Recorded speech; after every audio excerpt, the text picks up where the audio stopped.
They should have a coach in every company now, somebody that somebody can talk to get clarity on why they're reacting the way they're reacting. And you will see better employers, because then they will say, wait, I'm treating my boss like I would treat my dad.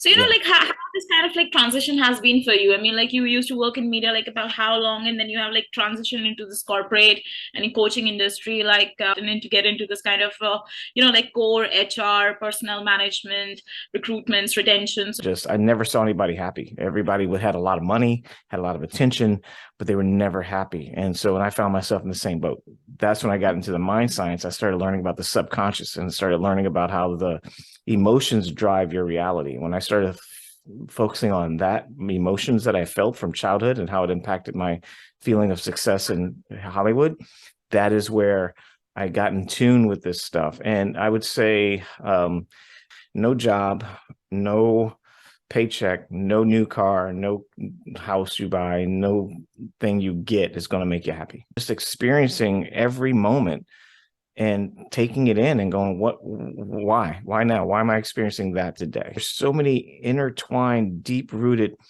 emotional triggers in our life that we respond to, we don't take notice of. And the key is to recognize those and go, is that who I want to be? And does it benefit me going forward?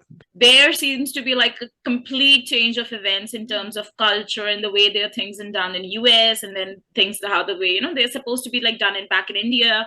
And whenever I'm like talking with my siblings, I'm like, you know what, this is so different, like with the kind of life that you guys are living, the kind of problems and issues which you're facing at your workplace, entirely different. They should have a coach in every company now, somebody that somebody can talk to get clarity on why they're reacting the way they're reacting. And you will see better employers, because then they will say, wait, I'm treating my boss like I would treat my dad. I'm feeling like he's my pop, and so they will come across with a different perspective. But training, it's more of like a carrot and stick approach that, there needs to be a skill which needs to be developed, and there's a process, and you have the activities, and you kind of just trying to trending it around, just trying to figure out, okay, this is the way I have my crowd. Let's see if this works or not. Here in the US, we're really inundated with all these free coaching sessions. People can get you, this many clients, and, you do this program, and it's all about presentation. We sell ourselves short because nothing of value is easy to me. And I don't think we should make it that easy. It's really difficult. People that want to get coached, it's just like training for a sport. You got to get hit. You got to fall down. You got to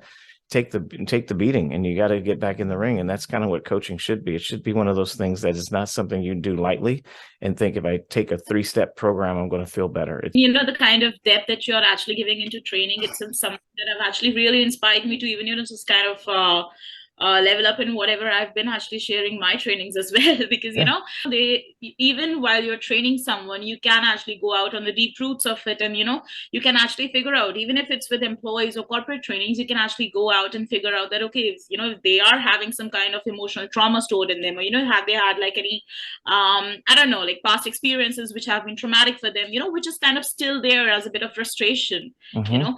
I really liked one thing which you mentioned, which was that you have that perception with you, and then you kind of speak to your perception that, you served me at a point, you protected me at a point, but now you're not serving me anymore. So I want you to let go, so it's time for you to go. And I think people don't do that. They think their past is their identity, and they kind of live that personality over and over again.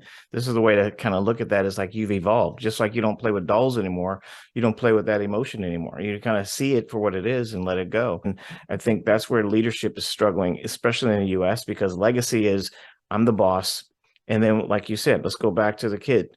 If the boss says, come to my office, and he talk to you, that takes me back to childhood where I'm in trouble. My mom says, go to your room. Or the teacher says, go to the principal's office. Like, uh-oh, what did I do? And that feeling is, people don't want that feeling anymore. They want peace. They don't want to feel stressed anymore. So the more leaders stick to that leadership legacy way of making people feel like they have to do something, or they're in trouble if they don't do it, that creates this distrust and feeling of angst, and they want to find peace. And so they're willing to leave or give half-ass work ethic until they find a way to escape.